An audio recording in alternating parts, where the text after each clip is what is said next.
সূরা হুজরাতের ভিতরে আল্লাহ রাব্বুল আলামিন যে হুকুমগুলো দিয়েছেন এর এক নম্বর হুকুম হলো ফাতাবায়ানু।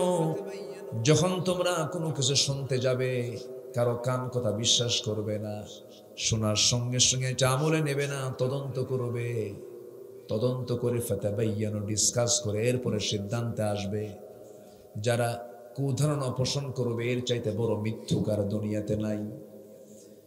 কি সুন্দর করে কথাগুলো বলতেছেন আল্লাহ রাব্বুল আলামিন। নাম্বার 2 হলো যখন তোমরা কোনো কিছু সমাধান করতে যাবে সেই সংশোধনের উদ্দেশ্যে সমাধান করতে হবে, ইসলাহ করতে হবে। কারণ তুমি যার ব্যাপারে সন্দেহ পোষণ করছো, সন্দেহ পোষণ না করে এটাকে ইসলাহ করো, সংশোধন করে নাও, মীমাংসা করে নাও। ইন্নামাল মুমিনুনা ইখওয়াহ ফাসলিহু বাইনা আখওয়াইকুম। ভাই ভাই ইসলাহ করে নাও, ঠিকঠাক করে নাও, গন্ডগোলকে লম্বা করো না। যেখানে গন্ডগোল সেখানে লম্বা না করে এটাকে শর্ট করে ফেলো, সমাধান করে ফেলো। এই পরামর্শগুলো দিচ্ছেন কে? আসতে বলবেন না কে? নাম্বার 3 হলো ওয়াকসিতু।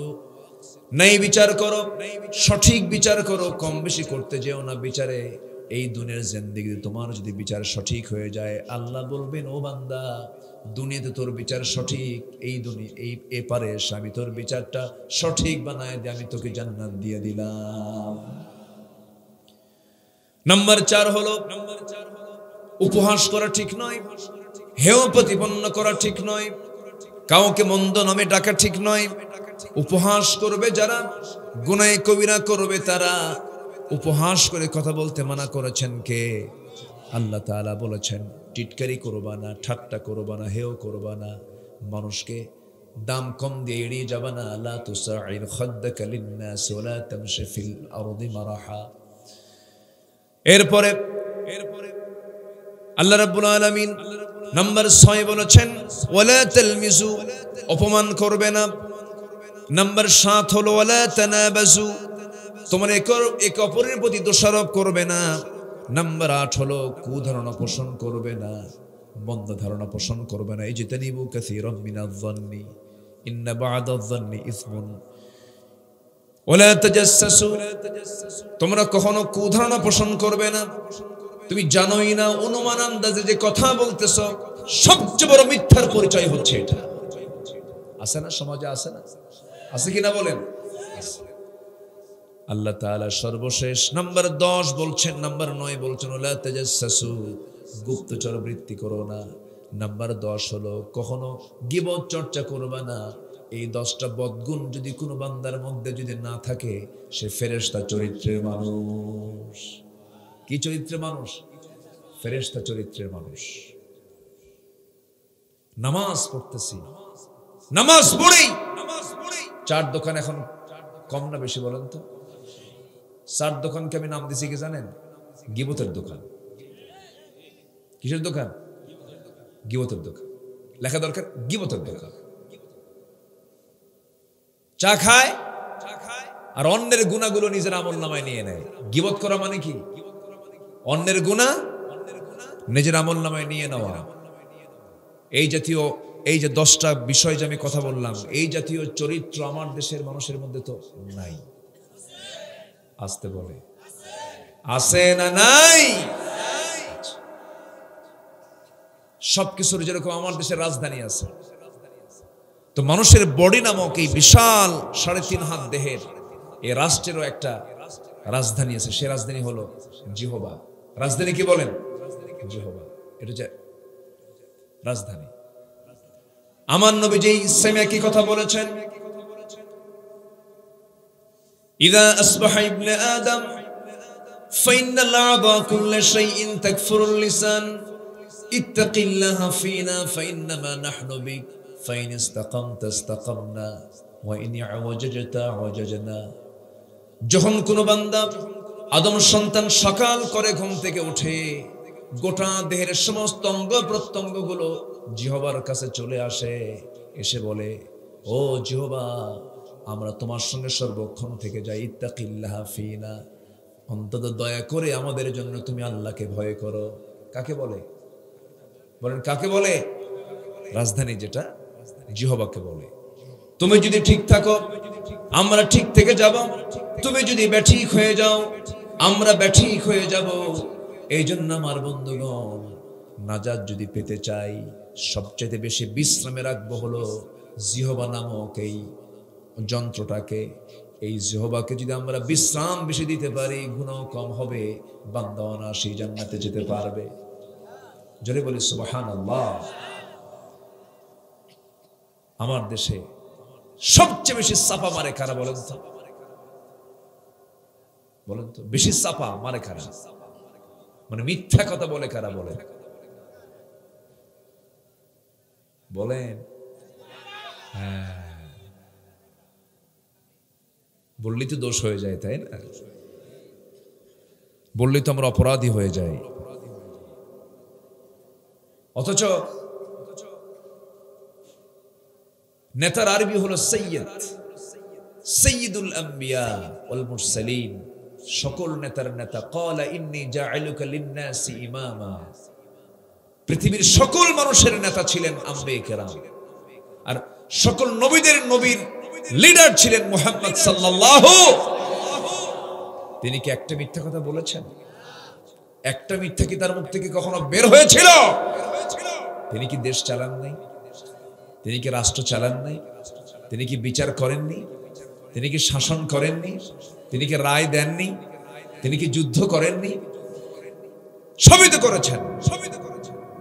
মিথ্যা দিয়া, মিথ্যা দিয়া, মিথ্যা দিয়ে যা হবে সেটাই গজব, মিথ্যা দিয়ে যা তৈরি হবে সেটাই নাটক।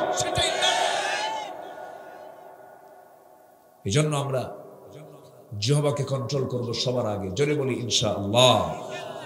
মিথ্যার সাথে সম্পর্ক রাখা যাবে, মিথ্যার সাথে সম্পর্ক রাখা যাবে। মিথ্যা নিয়ে যাবে জাহান্নামে না জান্নাতে? মিথ্যা কোথায় নিয়ে যাবে? জাহান্নামে, জাহান্নামের দিকে নিয়ে যাবে। আমার নবীর কথা কিন্তু, হাদিসের ইবারত এটা, হাদিসের কথা। জান্নাত সত্য নিয়ে যাবে, সত্য তাকে জান্নাতের দিকে নিয়ে যাবে। মিথ্যা তাকে কোথায় নিয়ে যাবে? জাহান্নামের দিকে। মিথ্যা কথা বলা ইমানদারের গুণ, ইমানদারের কোন কোয়ালিটি না মুনাফিকের কোয়ালিটি? মুনাফিক, মুনাফিক এমন জাতীয় আচরণ করতে পারে। মুনাফিক মিথ্যা কথা বলে। আমরা মিথ্যা ছেড়ে দেব। জোরে বলি ইনশাআল্লাহ, আর জোরে বলি ইনশাআল্লাহ। সূরাতুল হুজুরাতের সংক্ষিপ্ত কিছু হুকুম আমি বললাম। আমি যেখান থেকে তেলাওয়াত করেছি, তেলাওয়াতকৃত আয়াতে আবার আল্লাহ তাআলা বান্দাকে দুটো কাজের অফার দিচ্ছেন। দুটো কাজ কর, আমার দফতর থেকে আমি তোকে চারিত্রিক সনদ দিয়ে দেব। জোরে বলুন সুবহানাল্লাহ। কার দফতর থেকে? আল্লাহর দফতর থেকে। আমার দেশে কিন্তু আবার চারিত্রিক সনদ দেয় ইউনিয়ন পরিষদ, দেয় না? গাঁজা খায় তাও বলে চরিত্র ভালো, ঠিক আছে না? কিন্তু আল্লাহ তাআলা বলছেন দুটো কাজ তুই করে আয়, আমার দফতর, আমার অফিস তোকে সত্যবাদিতার সার্টিফিকেট দিয়ে দেবে। যা, কি অফার আল্লাহ তাআলা এখানে দিয়েছেন, শুনবেন না? আগ্রহ আছে তো? কোরআন এমন একটা কিতাব, সব বলে দেয়, সব। আপনি কি চান? সম্প্রতি একটা গবেষণায় দেখলাম, আচ্ছা মেয়েদেরকে স্বামী স্ত্রী যদি বনিবনাট না হয় তখন কি হয়ে যায়? সাড়াসাড়ি। এটাকে কি বলে এলাকায়? দেখছেন কেউ বাংলা কয় না, কিন্তু সব ডিভোর্স করেছে। আচ্ছা, তালাক তো আরবি শব্দ, ঠিক আছে, তালাক বললেও সব পাবেন, সমস্যা নাই। তালাক নামে একটা সূরাও আছে। তালাক নামে কি আছে? সূরা আছে। তাহলে দেখেন, গুরুত্বপূর্ণ না হলে কি সূরার নাম হয়? তালাক কি গুরুত্ব নাই? সবচেয়ে জটিল মাসালা কিন্তু তালাকের মাসালা। এমন কোনো দিন নাই ফোন আসে না, হুজুর ঘটনা ঘটছে, কি বউরে 100 তালাক দিছে। একদিন ফোন দিয়ে বলল, হুজুর বউরে তো 100 তালাক দিছে, একদম থামি নাই হুজুর, একদমে। তো বললাম আপনি দিলেন এতগুলো, ইসলামে তো এত তালাকের কথা নাই। হুজুর রাগ উঠছিল খুব। আর কি কইছেন? হুজুর বউকে তো তালাক দিছি, সাথে শাশুড়ি শুদ্ধ তালাক দিছে। জোরে বলেন নাউযুবিল্লাহ। আছে না, এরকম আছে না? এখন নিজে প্রশ্ন করে আবার নিজে বলে হুজুর, পরামর্শ চাই, আবার নিজেই বলে হুজুর রাগের মাথায় কি তালাক দিলে তালাক হয়? দেখছেন, ও আবার নিজেই আবার এখানে ইস্তিহাদ করতেছে, যুক্তি দেখাচ্ছে। তাই বললাম ভাই আপনি রাগের মাথায় দিচ্ছেন তালাক, তালাক কি কেউ মহব্বত করে দেয়? কে ময়না তুমি রাগ করো না, তালাক এরকম করে তালাক দেয় কেউ? আচ্ছা, তালাকের সম্পর্কে কি মহব্বতের সাথে মানে ঠান্ডা মেজাজে না গরম মেজাজে? গরম মেজাজে। তালাক তো এটা রাগের কাজ, এটা সিদ্ধান্তের কাজ। এরকম আপনি ঠান্ডা মাথায় জব করলো জব হবে, গরম মাথায় জব করলো কি হবে? জব তো জব, খুন তো খুনি, মার্ডার তো মার্ডারই। আকলমন্দ ইশারা বা আসাদ বুঝে নেন, আমার কিন্তু উত্তর আমি দিয়ে দিচ্ছি, বুঝতেছেন কি কথাগুলো? সম্মানিত ভাই, অসংখ্য পরিবার স্বামী স্ত্রী পরিচয় দিয়ে তারা সমাজে বসবাস করছে, কিন্তু সম্পর্ক হচ্ছে জেনার জেনার জেনার, আছে না? অসংখ্য অসংখ্য তওবা করে ঠিকঠাক করে নেয়, তালাক টালাক দিয়ে তওবা করে ঠিকঠাক হবে কেমন? নিজে নিজে ঠিক করে, আল্লাহ মাফ করে। এগুলো খামখেয়ালি। এই জন্য কোন মূর্খ মানুষ জান্নাত পাবে না। রাগ করা যাবে না কিন্তু, আবার মূর্খের জন্য জান্নাত নাই। হয়তো বলবেন হুজুর আমি তো কোনো পড়াশোনা করি নাই। পড়াশোনা ওই আপনাকে কামিল মাস্টার্স করতে হবে না, আপনাকে বিসিএস ক্যাডার হতে হবে না, আপনাকে পিএইচডি ডিগ্রি অর্জন নিতে হবে না, দাওরে হাদিস করা লাগবে না। ন্যূনতম হালাল এবং হারামের জ্ঞান থাকতেই হবে, থাকতেই হবে, থাকতেই হবে। এটা কি একার না সবার? একার না সবার? সবার। জান্নাত না বুঝে নিবেন কেমনে? জান্নাত বুঝে নিতে হবে।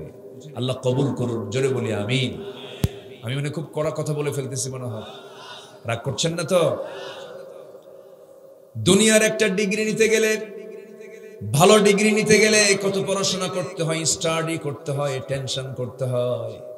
আল্লাহ বলছেন বান্দারে জান্নাতের সিলেবাস দিয়েছে আমি তোকে। জান্নাত পাওয়ার জন্য দুটো সিলেবাস, কোরআন এবং হাদিস, কোরআন এবং সুন্নাহ। এই দুটো সিলেবাসটা ভালো করে পড়, হালাল কোনটা হারাম কোনটা জেনে নে, আমার জান্নাতে ঢুকে যা, জোরে কোন সুবহানাল্লাহ। এই সিলেবাসের বাইরে জান্নাতের কোনো সিলেবাস নাই। এই দুইটা কিতাবকে আমরা আত্মস্থ করব। কোরআন যারা জানা হবে গোটা দুনিয়া তার জানা হয়ে যাবে, আর কোরআন যারা জানা হবে না তার গোটা দুনিয়ার কোনো কিছুই জানা হবে না। কারণ যে ব্যক্তি আল্লাহকে চিনলো সে সব কিছু চিনলো, যে আল্লাহকে চিনলো না সে কিছুই চিনতে পারলো না। পশ্চিমারা কত রিসার্চ করে, বিধর্মী অন্য ধর্মের মানুষ কি রিসার্চ করে তারা কোরআনকে নিয়ে, আর মুসলমান পড়েই না। একটা তথ্য দেখলাম সেদিন, কি দলে স্বামী স্ত্রী যদি বনিবনট না হয় কি হয়? ডিভোর্স হয়। হ্যাঁ, ডিভোর্স। কি হয়েছে? কি ডিভোর্স হয়ে গেছে। কেউ আর বাংলা কয় না, বুঝলেন? অনেকদিন আগে এক রিক্সায় উঠবো, আমি রিক্সায় উঠে বললাম ভাই ভার্সিটি যাবেন? আমি তখন ঢাবির ছাত্র ছিলাম। বলে আমি তো চিনি না ভার্সিটি কি, কোথায় ভার্সিটি? কই যে শাহবাগের মোড়ে একটা বিশ্ববিদ্যালয় আছে যে। তো বলতেছে যে বিশ্ববিদ্যালয় কোনটা আর ভার্সিটি কোনটা বুঝতেছি না। তো ভার্সিটি চিনি। আল্লাহু আকবার। আমার দেশের মানুষ এত শিক্ষিত, ইংরেজি জানে বেশি। বাংলা ইংরেজি ভাষা যা কিছু গোটা দুনিয়ার জ্ঞান আপনি অর্জন করেন, কোরআন জানেন না, আল্লাহর তালিকে আপনি শিক্ষিত না মূর্খ? বলেন শিক্ষিত না মূর্খ? মূর্খ। সম্মানিত ভাইয়েরা, তো কোরআনকে নিয়ে গবেষণা করে হলো পশ্চিমারা। তাই স্বামী স্ত্রী তালাক নিয়ে একটা আয়াত আল্লাহ তাআলা নাজিল করেছেন। ওই আয়াতকে তারা রিসার্চে নিয়ে আসলো।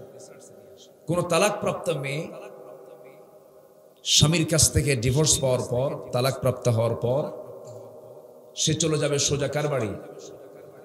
বাপ নাই, বলেন বলেন বলেন, ভাইও নাই না, কোন মাহরাম, মানে এমন একজন পুরুষ যার সঙ্গে তার বিয়ে হারাম, জায়েজ নেই। বাবা, ভাই অথবা জামাই এরকম হতে পারে, ছেলে এরকম চলে যাবে। এই মহিলা যদি অন্য কোনো স্বামীকে গ্রহণ করতে চায়, অপেক্ষা করতে হবে কয় মাস? কেন? এর কারণটা কি? এটাই হলো প্রশ্ন। কিন্তু কোন পুরুষ যদি স্ত্রীকে ছেড়ে দেন, ছেড়ে দেওয়ার পরের দিনও যদি বিয়ে করে ফেলেন, অথবা স্ত্রী থাকা অবস্থায় যদি আরো 3টা বিয়ে করেন, জায়েজ আছে না নাই? কিন্তু নারীর জন্য এটা জায়েজ না, হারাম। হারাম। এমনকি একসাথে দুজন স্বামীকেও গ্রহণ করা যাবে না, এটাও হারাম। কে করে দিয়েছেন? আসতে বলবেন না, কে করে দিয়েছেন? তাসলিমা নাসরিন নামে এক জাহান্নামের নরকীট, আমার দেশ থেকে সে বিতাড়িত। তার কিছু আওলাদরাও কিন্তু আমার দেশে আছে, আছে না নাই? তাসলিমা নাসরিন বলেছিল, পুরুষ যদি একসঙ্গে 4টা পারে, কেন নারী পারবে না? দেখেন কি ছাগল, বোঝে না, জানে না।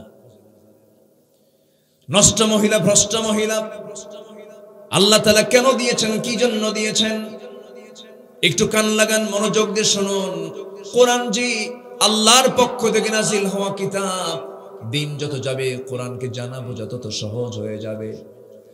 আমার বন্ধুগণ, সেই পশ্চিমা ওই সমস্ত গবেষকরা, চিকিৎসকরা গবেষণা করতে করতে শেষ পর্যন্ত তারা খুঁজে বের করতেছে, কেন 3 মাস 10 দিন, কেন 3 মাস 13 দিনের কথা বলা হলো? আল মুতাল্লাকাতু তারাব্বাসনা বিআনফুসিহিন্না সালাসাতা কুরু।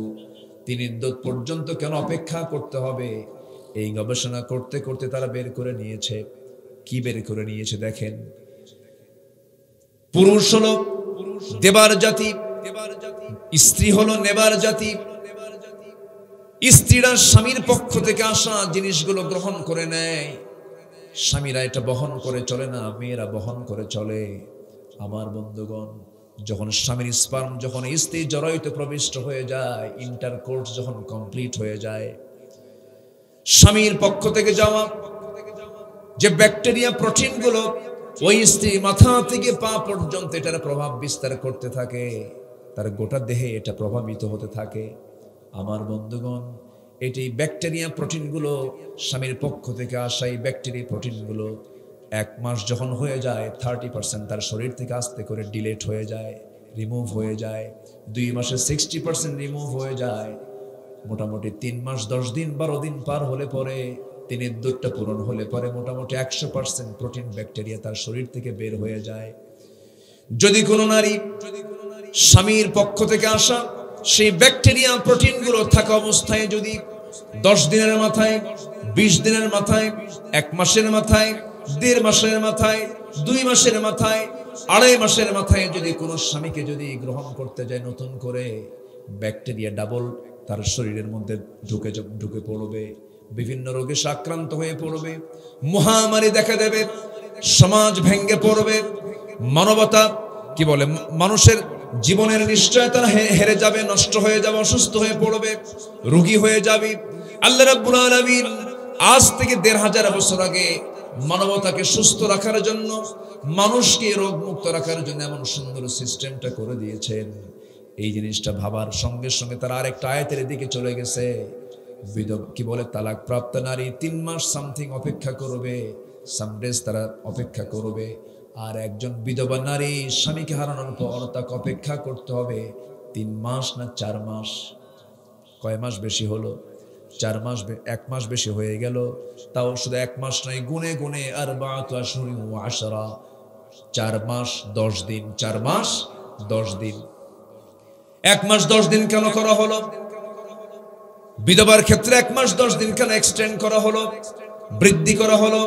তালাক প্রাপ্ত নারীর জন্য 3 মাস সামডেজ করা হলো কেন?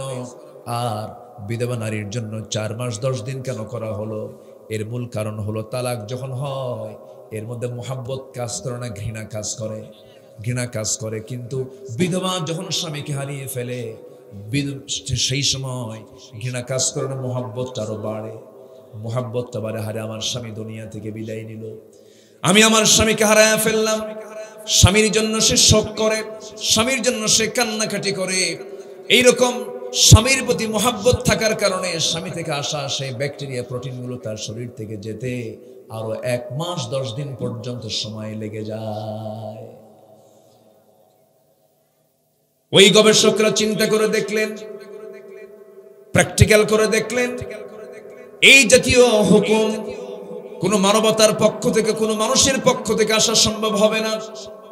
এই যে কোরআন আল্লাহর পক্ষ থেকে নাজিল হওয়া কিতাব, শেষ পর্যন্ত তারা বলতে বাধ্য হয়েছে আশহাদু আল্লা ইলাহা ইল্লাল্লাহু ওয়াহদাহু লা শারীকা লাহু ওয়া আশহাদু আন্না মুহাম্মাদান আবদুহু ওয়া রাসূলুহু। পশ্চিমারা গবেষণা করে করে তারা কুফরির পথ ছেড়ে দিয়ে ঈমান আনে, আর আজকে মুসলমান গবেষণা করে হলো ফজর নামাজ কি বলে, ফরজ নামাজের পরে দোয়া হবে কি হবে না। এক মাহফিলে গেছে, সেদিন বলে হুজুর মাহফিল শেষে কিন্তু দোয়া হবে না, দোয়া হইলে মারামারি শুরু হবে। মাহফিলে গেছে। এই হলো আমার দেশের গবেষণা। আমার দেশের গবেষণা হলো তারাবির নামাজ 8 রাকাত পড়বে না 20 রাকাত পড়বে। আমার দেশের গবেষণা হলো রাসূল নূর না মাটি। আমার দেশের গবেষণা হলো হাত কোথায় বাঁধবে, বুকে বাঁধবে না নাভিতে বাঁধবে। অথচ কেউ যদি হাত নাও বাঁধে নামাজ হয়ে যাবে। যদি কেউ আমিন জোরে না বলে, আস্তে না বলে, নাও যদি বলে তাও নামাজ হয়ে যাবে। যে আমিন না বললেও নামাজ হয়, যে হাত না বাঁধলেও নামাজ হয়ে যায়। সেটাকে কেন্দ্র করে একই গ্রামের মধ্যে 2-3টা মসজিদ আছে না নাই? এগুলো কোনো সাবজেক্টই নয়।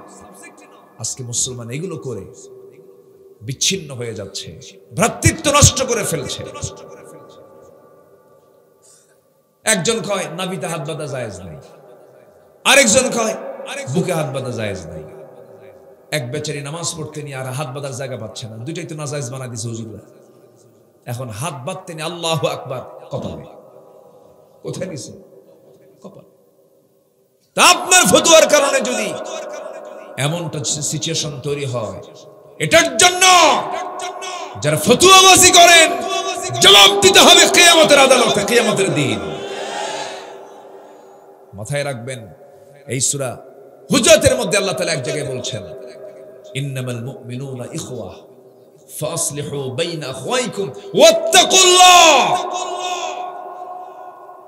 মুমিনরা ভাই ভাই ঠিকঠাক করে নাও, গন্ডগোল করো না, সাবধান, আল্লাহকে ভয় করো।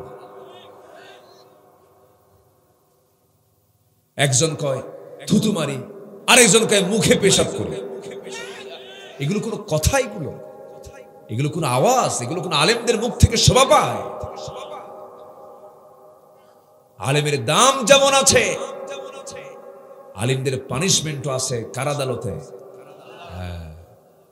নবীদের ওয়ারিস আল্লাহ বলেছেন, ঠিক আছে, নবীদের ওয়ারিস হচ্ছে আলেমরা, কিন্তু সমাজের ভিতরে কিছু নিকৃষ্ট কিছু আলেম নামের কলঙ্ক আছে, যারা সমাজের সবচাইতে খারাপ মানুষ। আছে না নাই? একই খরচ, সরকারি খরচে কেউ হজে যায়, আবার কেউ জেলখানায় থাকে। আছে না নাই? ইমামে আজম আবু হানিফা রাহমাতুল্লাহ আলাইহি, তার আমলে অনেক অসংখ্য আলেম ওলামা ছিলেন, কারো জেল খাটা লাগে নাই। আবু হানিফার জেল থাকতে থাকতে বিষ প্রয়োগ করে তার জেলখানায় মৃত্যু হয়ে যায়।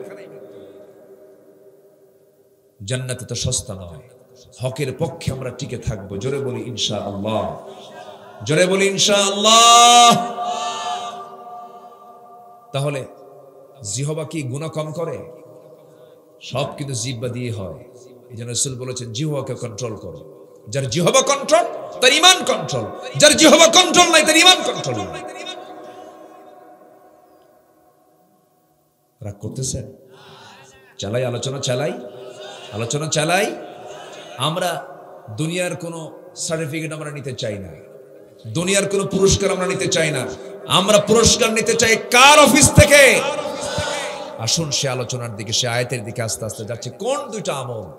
সে আমলগুলো আজকে আমরা শিখে যাব। জোরে বলি ইনশাআল্লাহ। কোরআন নিয়ে আমরা গবেষণা করব। জোরে বলি ইনশাআল্লাহ। দুধ বোনকে বিয়ে করা কি? আসতে কয়, জোরে বলেন কেন হারাম? বলেন কেন হারাম? এটা এই যে কেন হারাম, এই চিন্তা যে করে আল্লাহ তাদেরকে জান্নাত দিবেন। জোরে বলি সুবহানাল্লাহ।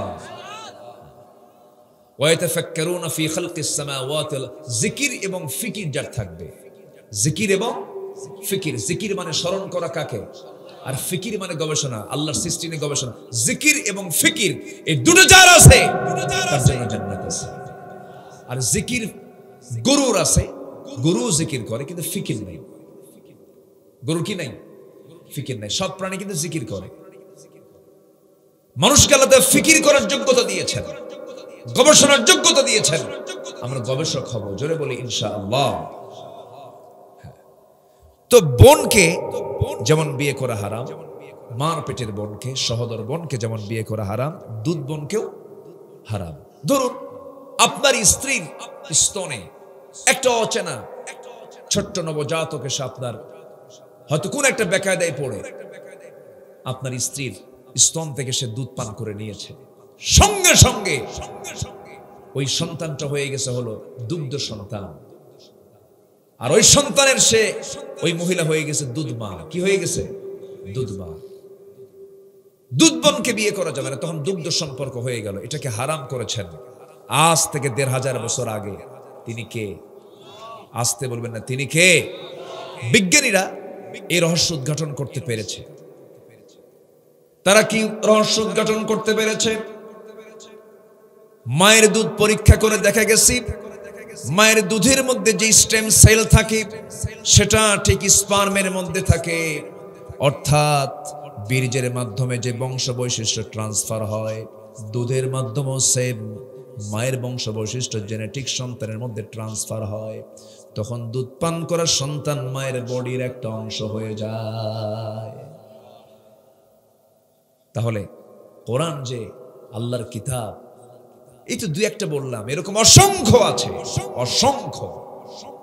কোন গবেষক গবেষণা চাও, কোন সাবজেক্টের সব গবেষণা কোরআনে আছে। যেরকম সুবহানাল্লাহ। কিন্তু আজকে আমরা কি করছি? আমরা নাকে তেল দিয়ে ঘুমাই আর বাইতুল আকসায় জুতা বায়ে ইহুদির বাচ্চারা মসজিদকে অবরুদ্ধ করে রাখে, আর ফিলিস্তিনের শিশু মাদেরকে পাখির বাচ্চার মতো গুলি করে হত্যা করে। আচ্ছা, এই হামলাটা যদি কাবায় হতো, তাক লাগবে না। আলহামদুলিল্লাহ, জাযাকাল্লাহ। আমি খুব আনন্দ পাচ্ছি আজকের মাহফিলে, খুব ভালো লাগছে, আমি খুব তৃপ্তি পাচ্ছি। এত সুন্দর ভদ্র শ্রোতা আপনারা, আলহামদুলিল্লাহ। নামই তো চন্দ্রগাতি, তাই না? চাঁদ, চাঁদ আছে যেখানে অন্ধকার নাই সেখানে। আল্লাহ তুমি এলাকাকে চাঁদে চাঁদে ভরে দাও, জোরে বলি আল্লাহুম্মা আমিন। জি সম্মানিত ভাইয়েরা, তাহলে কোরআনটা আমরা পড়বো কম না পড়বো বেশি? আমাকে এক যুবক, আমি রেস্ট নিচ্ছিলাম, এক যুবক এসে বলতেছে, হুজুর আমাকে কিছু নাসিহা করেন, কিছু উপদেশ দেন, আমি কি করতে পারি? আমি তাকে বললাম, বলে যে হুজুর শয়তান থেকে কেমনে বাঁচবো? বললাম তুমি শয়তান থেকে বাঁচতে হলে তোমাকে বেশি করে তেলাওয়াত করতে হবে, কোরআন তেলাওয়াত করো। কোরআনের সুর যদি কারো কানে থাকে, কোরআনের তেলাওয়াত যদি কারো নিয়মিত থাকে, শয়তান তাকে আসর করতে পারে। এটা বিশাল নিয়ামত। কোরআন তেলাওয়াত যে দেহে বেশি হবে সেই দেহের রোগও থাকবে না। যেরকম সুবহানাল্লাহ। ওয়ানুনাজ্জিলু মিনাল কুরআনি মা হুয়া শিফাউন ওয়া রাহমা। শিফাও আছে, রহমতও আছে। যেরকম সুবহানাল্লাহ। শুধু শিফা থাকলে হবে না, তো রহমতও থাকতে হবে, রহমতও থাকতে হবে। শিফাও আছে, রহমতও আছে। বিয়ে করলে ভালোবাসাও আছে, রহমতও আছে, মাওয়াদ্দাতাও ওয়া রাহমা। কিন্তু বিয়ে ছাড়া করলে মাওয়াদ্দা থাকতে পারে, মোহাম্মত থাকতে পারে, কিন্তু রহমত গজব আছে। মুত্তাখিদ ইখদান করা যাবে না, গোপন গোপন নোংরামি করা যাবে না। যুবকরা বিয়ে করবা, পিছনের দরজা দিয়ে যাবে না, সোজা গিয়ে প্রস্তাব দিবা, বিয়ে করে নিবা। আসতে কও কেন? এই বুড়া চাচাও কয় ঠিক, কি হবে?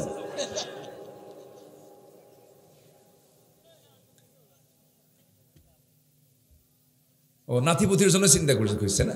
না ঠিক আছে। উল্লাপাড়ার ভাষাগুলো অনেক মিষ্টি, আলহামদুলিল্লাহ। গেদা ভাত খাইছে হোগা, বলেন এরকম বলেন না?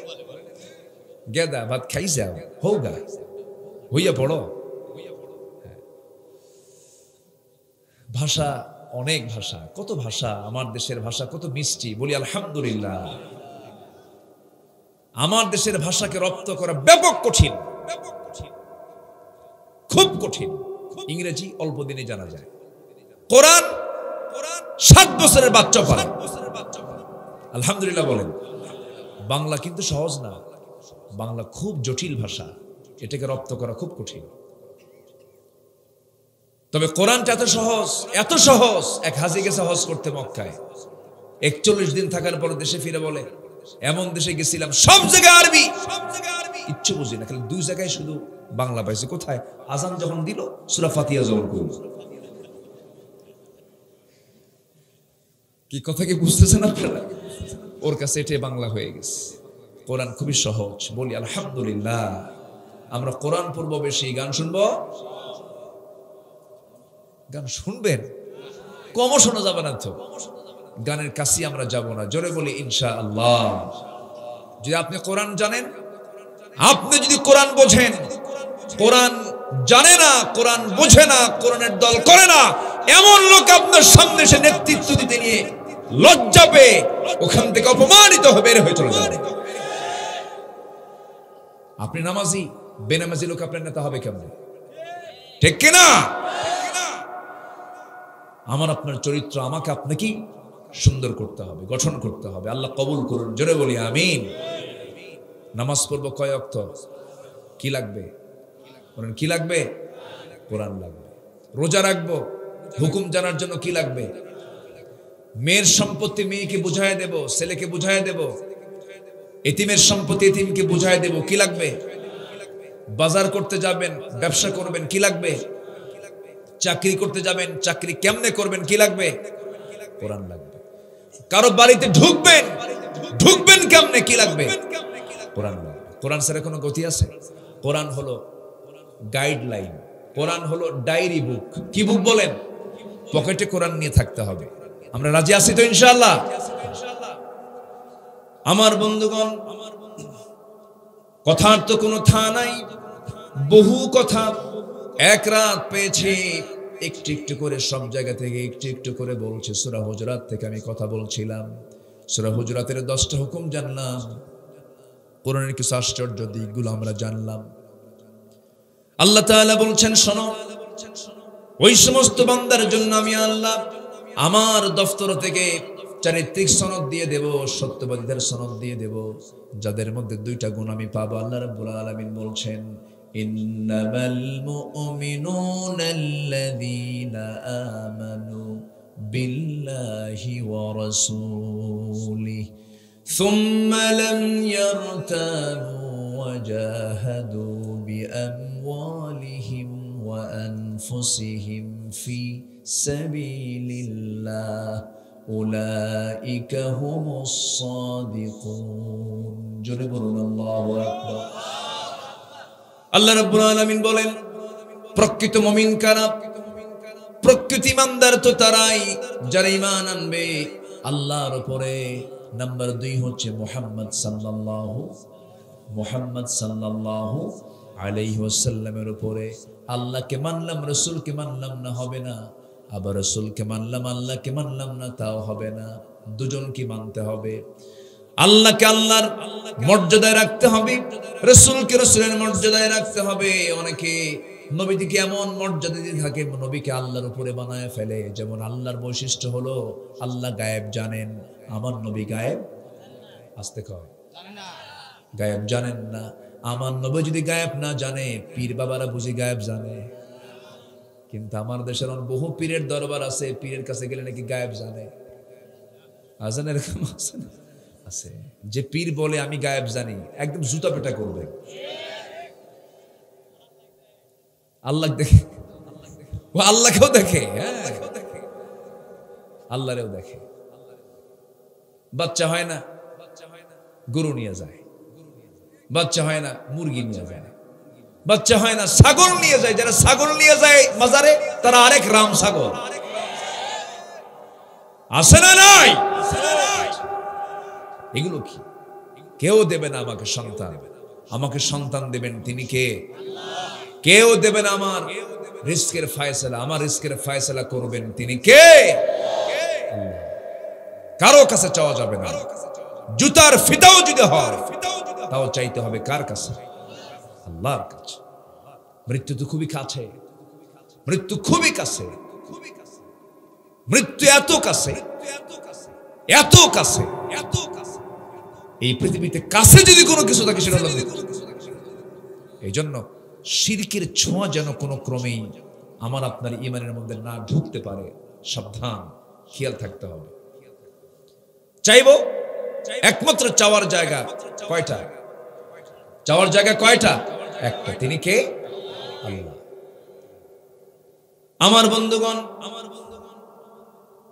একটা কথা মাথায় রাখবেন, যদি এরকম দেখেন কিছু পাগল অনেকে বিশ্বাস করতে চাই লোকটা দুনিয়ার ব্যাপারে বেখেয়াল, মাথার চুলগুলো উস্কো খুস্কো, মোছো বড়, দাড়িও বড়, আছে না?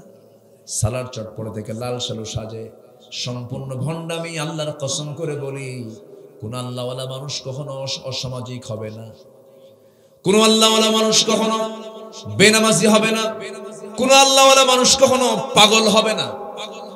পাগল সে পাগল, সে আল্লাহওয়ালা হবে না। কোন পাগল, মস্তিষ্ক বিকৃত ব্যক্তি, বেনামাজি, অসামাজিক, ব্যক্তিত্বহীন, নেশাখোর, এমন কোন ব্যক্তি কখনো আল্লাহওয়ালা হবে না। ভুল ধারণা, ভুল ধারণা। অনেকে মনে মনে ভাবে এই লোকটা দুনিয়ার ব্যাপারে পাগল, কিচ্ছু খেয়াল নাই, মনে হয় বুঝে আল্লাহওয়ালা। ভুল কথা। আমার নবীজি বিশ্বনবী ছিলেন, কিন্তু ব্যক্তিত্বহীন না, ব্যক্তিত্ব সম্পন্ন। যার পোশাকটা ছিল পরিচ্ছন্ন। আমার নবীজি এত পরিমাণ সুগন্ধি ব্যবহার করতেন, যে রাস্তা দিয়ে যেতেন মানুষ টের পেত এই দিক দিয়ে আমার নবীজি রওনা দিয়েছেন। নবীজি মাথায় তেল দিতেন পর্যাপ্ত। আমার নবীজির পোশাক ছিল খুব পরিপাটি পোশাক ছিল। আমার নবীজি চোখে সুরমা লাগাতেন। সুরমা ছাড়া আমার নবীজির চোখ কখনো থাকতো না। এত পরিমাণ তিনি আতর ব্যবহার করতেন। আতর মাঝখানের তালুতে তিনি ঢেলে নিতেন, ঢেলে নিয়ে তিনি দিতেন আতরগুলো। আতর খুব মহব্বত, আতরকে তিনি খুব পছন্দ করতেন, চুজ করতেন। সবকিছু বেশি হলে বলতেন এটা আমার লাগবে না, নিয়ে যাও। কিন্তু আতর দিলে রাসূল শুধু নিয়ে রাখতেন। সুবহানাল্লাহ বলেন। আতরের ব্যাপারে খুব রাসূলের নেশা ছিল। যে বিশ্বনবীর দেহ থেকে আতরের গন্ধ বের হয়, যে নবীজির চোখে সুরমা ব্যবহার হয়, যিনি সুগন্ধি ব্যবহার করেন, যিনি সুরমা ব্যবহার করেন, যার পকেটে সর্বক্ষণ মিসওয়াক থাকতো, কি থাকতো? মিসওয়াক থাকতো। যিনি সর্বক্ষণ চিরুনি পকেটে রাখতেন, চুলগুলো আঁচড়া ফেলতেন। লম্বা লম্বা চুল থাকলেও রাসূলের চুলগুলো এলোমেলো থাকতো না। এত সাজানো গোছানো পরিপাটি মানুষ ছিলেন মুহাম্মদ সাল্লাল্লাহু আলাইহি ওয়াসাল্লাম। আর একজন সুস্থ বিবেকবান মানুষ একজন পাগলের কাছে দরবারে যায় কেমনে চায়, আমার তো বুঝে আসে না। আসে না? এরকম আসে না? সালার চট পড়ে থাকে। এই যে এই যাচ্ছে কেন, এই ছেলে কই যাও, বসো বসো। আমি কি দোয়া করে দেব নাকি? হ্যাঁ, ও কেবল এসে বসছে, কেবল।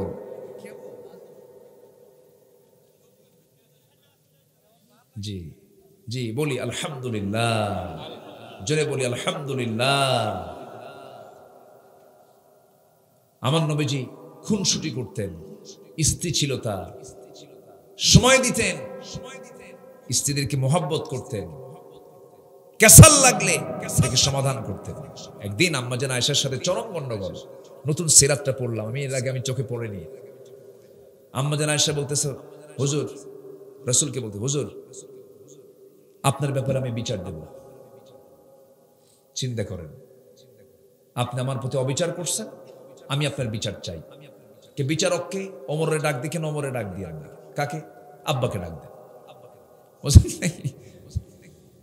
সাইয়েদনা আবু বকর সিদ্দিক কানায় চলে গেল। উনি শুনেই তো খেপে গেছেন, বিশ্বনবীর বিরুদ্ধে আমার মেয়ে বিচার চায়। থাম। বাড়িতে ঢুকেই মারার জন্য রওনা দিয়েছেন, ওইদিকে তাড়া তেড়ে গেছেন, তোকে আজকে মেরে ফেলবো আজকে। আম্মাজান আয়েশা তার আব্বার এই ভূমিকা দেখে মারছেন দৌড়, এক দৌড়ে নবীর পিছনে দাঁড়ায় গেছে। রাসূল বললেন, আবু বকর বিচারের জন্য ডাকলাম, তোমাকে আমি কি মারতে কইছি? আগে বিচারটা করো।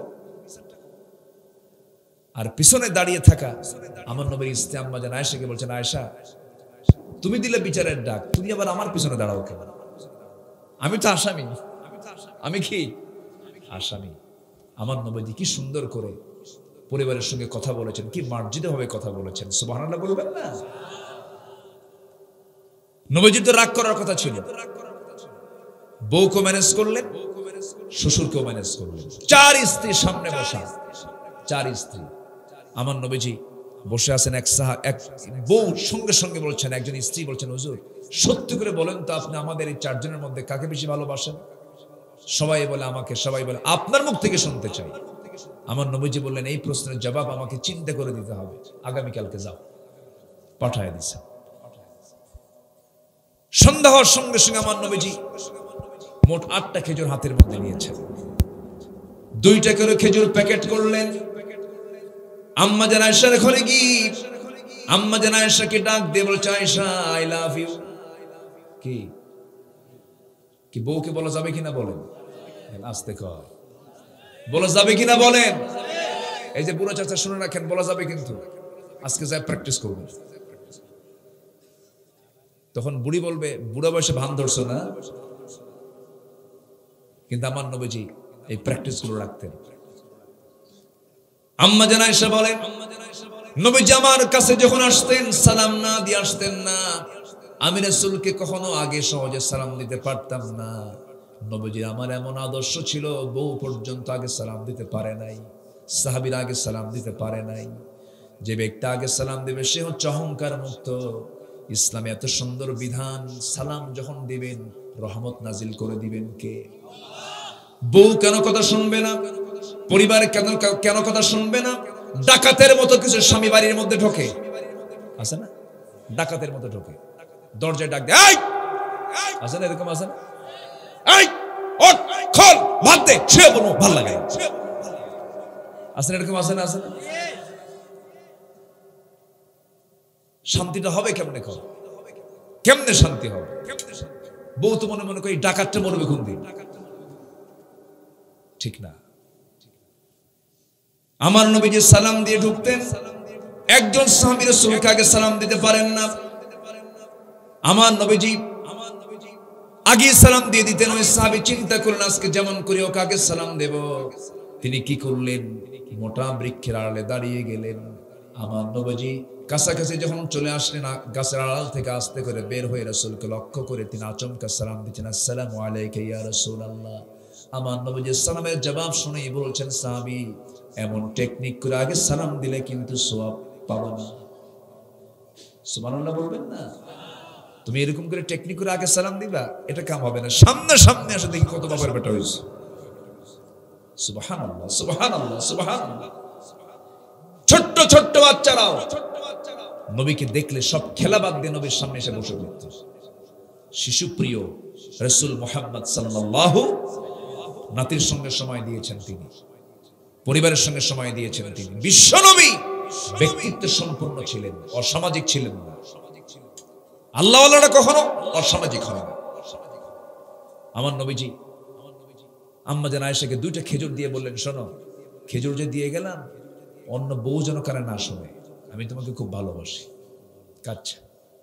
2য় ঘরে গিয়ে তাই বললেন, 3য় ঘরে গিয়ে তাই বললেন, 4র্থ ঘরে গিয়েও তাই বললেন। খেজুরগুলো দিয়ে চলে আসলেন। পরের দিন সকালবেলা বুক ভরা আশা নিয়ে 4 জনই মনে মনে চিন্তা করছেন, হুজুর তো আজকে আমার নামটা বলে দিবেন।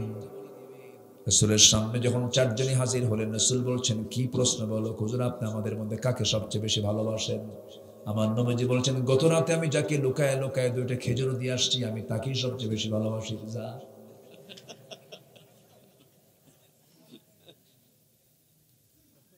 আমার নবীজি পারিবারিক ভাবে কত সুন্দর করে সাজিয়ে গুছিয়ে তিনি পরিবারটা সাজিয়েছেন। বাচ্চাদের সঙ্গে নাতিদের সঙ্গে ঘন্টার পরে ঘন্টার সময় দিতেন। এমনকি শিশুর খবর শুধু রাখতেন না, শিশুকে বলতেন, ও শিশু, তোমার বাড়ির যে একটা পাখি আছে নোগায়ের, সেই পাখিটার খবরটা কি?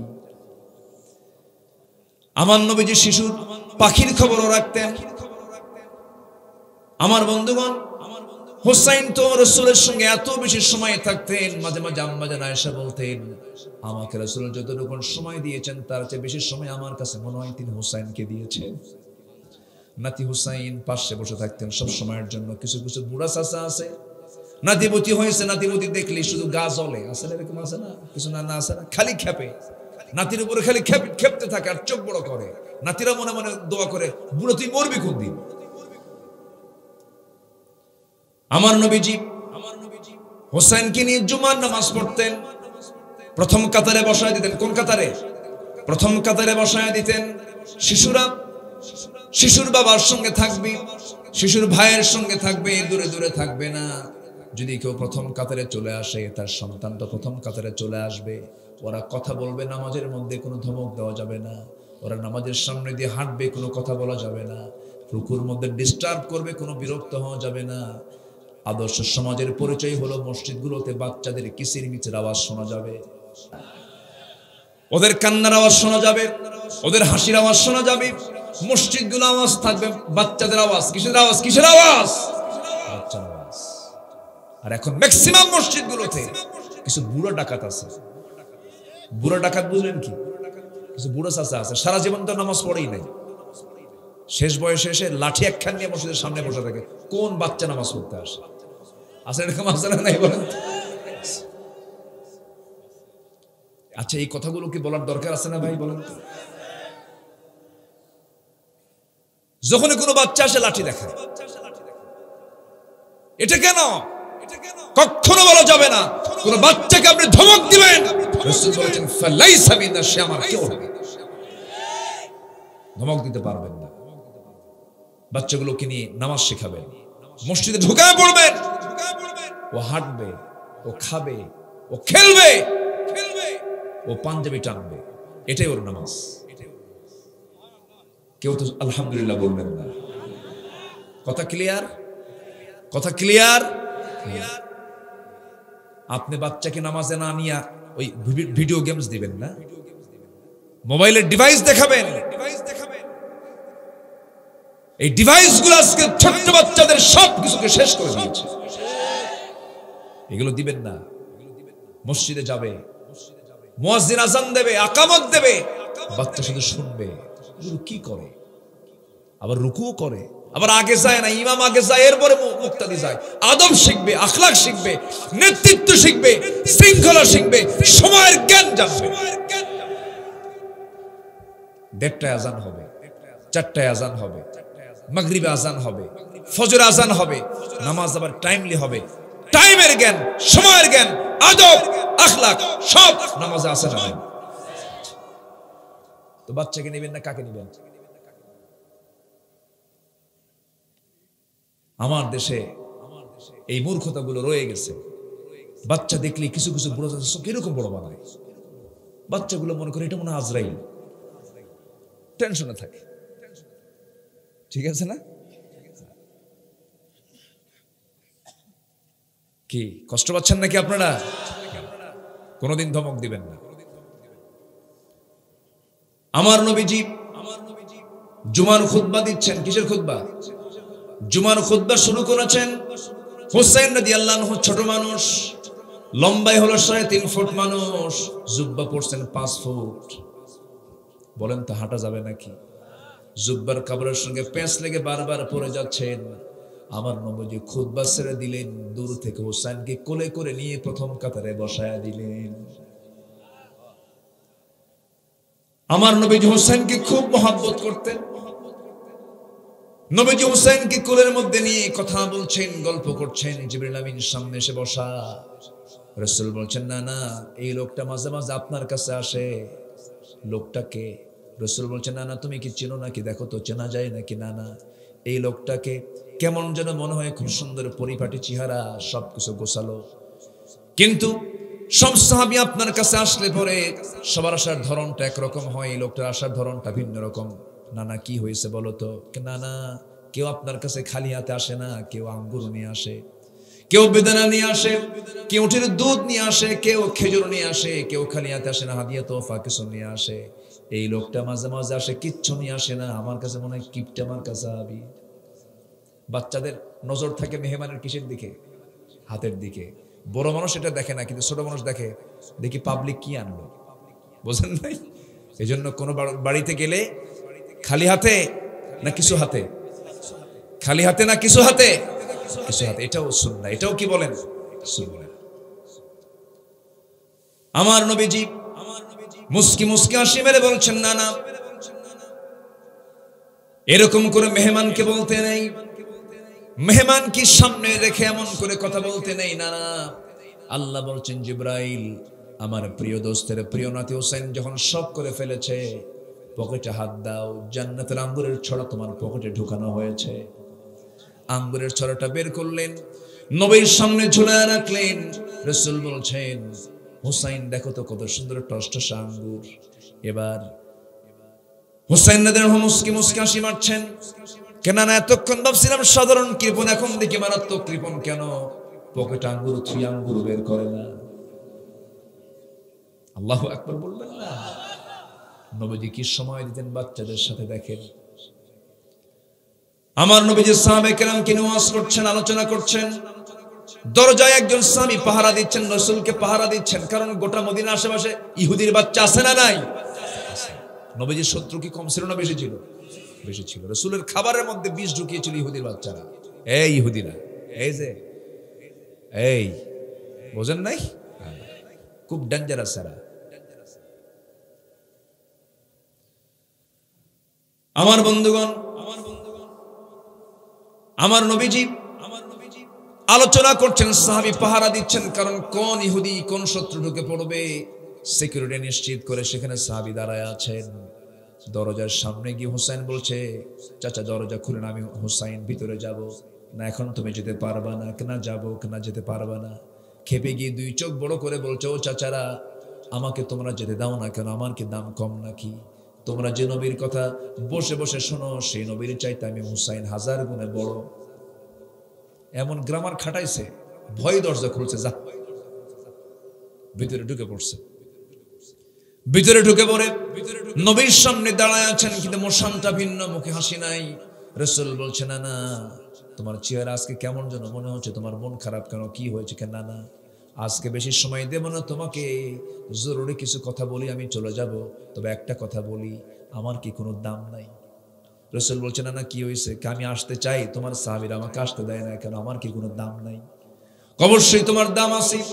এবার তিনি বলছেন, না না, আমি আপনাকে একটা প্রশ্ন করব, একটা বিষয় জানিয়ে দেব, সেটা কি বলো? না না, তিনি বলছেন, না না, আমি আপনার চেয়ে বড়। কেমন করে? না না, আমি আপনার চেয়ে কেমন করে বড়? আমি আপনাকে 3টা প্রশ্ন করব, আপনি জবাবগুলো শুধু দিবেন, আপনি উত্তর পেয়ে যাবেন। কি প্রশ্ন? না না বলো। হোসেন বলছে, না না বলবো, তবে শর্ত হলো আপনার যত সাহাবী আছে সব সাহাবীকে সামনে কাছে ডেকে নেন। সবাইকে তিনি ডাকলেন। এবারে বলছে, না না, আপনি বলেন তো আমার প্রিয় বসার জায়গা কোনটা? আমার বুকের উপরে তুই বসে থাকিস সর্বক্ষণ। এই কথা বলা মাত্র হোসেন বলছে, না তুমি একটু শুয়ে পড়ো। শুয়ে পড়লেন, লাফ মেরে গিয়ে নবীর বুকের উপরে বসলেন। বসে বলছে, না না, আমার প্রিয় বসার জায়গায় বসলাম। এখন প্রশ্ন, না না বলো তো তোমার আব্বার নামটা কি? তিনি বলছেন, আমার আব্বার নাম হলো আব্দুল্লাহ। কোন বংশ? কুরাইশ বংশ। বাড়ি কোথায়? মক্কায়। কিন্তু না না, তুমি কি বলতে পারবে এর চাই তার এক লাইন কিছু তোমার বাবার ব্যাপারে? না, আর কোনো তেমন কোনো বক্তব্য নাই। কিন্তু না না, তুমি তো জানো আমার বাবার পরিচয়টা কি? আমার বাবা কি? আমার বাবা তো সাধারণ কোনো বাবাদের মতো বাবা নন। আমার বাবাকে আল্লাহ রাব্বুল আলামিন আসাদুল্লাহিল গালিব করে দুনিয়াতে পাঠিয়েছেন। দুনিয়ার সমস্ত কাফের বেঈমানদের জন্য যাকে আসাদ করে পাঠানো হয়েছে, আমার গর্বিত পিতা আলী আর তোমার পিতা আব্দুল্লাহকে এক পাল্লায় দাও, আমার পিতাকে এক পাল্লায় দিয়ে দাও। আল্লাহর কসম করে বলি, আমার আব্বার ওজনটাই বেশি ভারী হয়ে যাবে। আমার নবী যে মুস্কি মুস্কি হাসি মেরে বলছে, না না, আর কি প্রশ্ন করবি কর। এবার বলছে, না না বলো তো তোমার মার নামটা কি? আমেনা। বাড়ি তার কোথায়? মদিনায়। এতটুকুই তার পরিচয়, শেষ। না না, কিন্তু না না, আপনি বলেন আমার মার পরিচয়টা কি? আমার মা তো সেই মা খাতুনে জান্নাত, সাইয়্যিদাতু নিসাইল জান্নাহ। আমার গর্বিত মা ফাতিমা এক পাল্লায় দেন, আপনার মা আমেনাকে এক পাল্লায় দেন। আল্লাহর কসম, আমার মা ফাতিমার ওজনটাই বেশি ভারী হয়ে যাবে। আমার নবী যে মুস্কি মুস্কি হাসি দেন, কিন্তু তার চোখে পানি, তার চোখে পানি। এই বিজ্ঞচিত কথাগুলো শুনে আমার নবীজির কলিজা ভরে গেল। হুসাইনকে বার বলছে নানা রে আর কি প্রশ্ন করবি কর। এবার বলছে নানা তুমি বলো তো দেখি তোমার নানার নামটা কি? রাসূল বলছেন আমার নানার নাম হলো হাফজহরি, বাড়ি তার কোথায়? মদিনায়। কি করতেন? ব্যবসা করতেন, এতটুকুই তার পরিচয় শেষ। কিন্তু নানা আপনি তো জানেন আমার নানার পরিচয়টা কি? আমার নানা হলেন সর্বকালের সর্বযুগের সর্বশ্রেষ্ঠ মহামানব, যার সম্মান আল্লাহর পরে আখির জামানার পয়গম্বর জনাবে মুহাম্মদ রাসূলুল্লাহ সাল্লাল্লাহু আলাইহি সাল্লাম। আমার নানাকে এক পাল্লায় দাও, তোমার নানা হাফজহরিকে এক পাল্লায় দিয়ে দাও। আল্লাহর কসম, আল্লাহর কসম, আমার নানার ওজনটাই বেশি ভারী হয়ে যাবে। আমার নবীজি হুসাইনকে বুকের মধ্যে জড়িয়ে ধরে চোখের পানি আটকাতে না পেরে কেঁদে কেঁদে বলছে নানা রে আজকে যুক্তির দিক থেকে আমি রাসূল তোর কাছে হেরে গেলাম। জোরে করুন সুবহানাল্লাহ।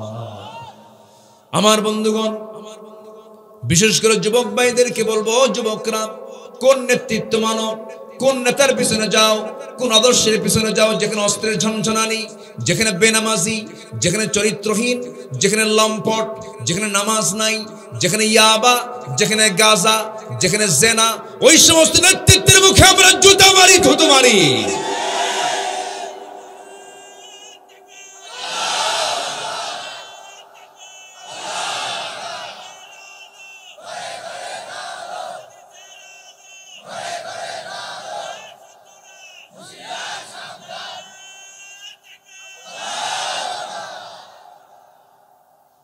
যুবক ইয়াং যারা আজকের মাহফিলে যুবকরাই বেশি আসছে মাহফিলে।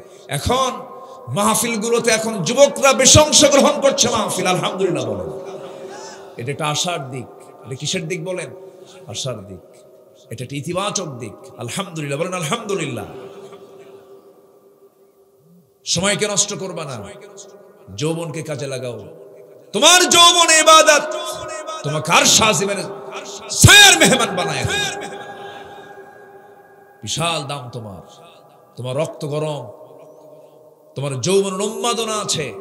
এর মাঝে যদি ঈমানটাকে টিকে রাখতে পারো, আলিয়া নারগিসকে যদি প্রত্যাখ্যান করে জান্নাতের হুরের নেশা যদি আনতে পারো, আল্লাহ তাআলা সাইয়েদনা ইউসুফের সঙ্গে তোমাকে জান্নাত দিয়ে দিবেন। আজকে সমাজে জিনা সহজ না বিয়ে সহজ? কি সহজ? জিনা। আজকে সমাজে যাকাত সহজ না সুদ সহজ? সুদটা ইজি করে দেওয়া হয়েছে, যাকাতের কোনো খবরই নেই। যাকাতকে বলে এটা আল্লাহর পক্ষ থেকে জরিমানা। জোরে কোন নাউজুবিল্লাহ। আল্লাহর কি দরকার ছিল এই যাকাতটা নেওয়ার? আল্লাহ খায়? আল্লাহর কি অভাব? যাকাতটা কার জন্য?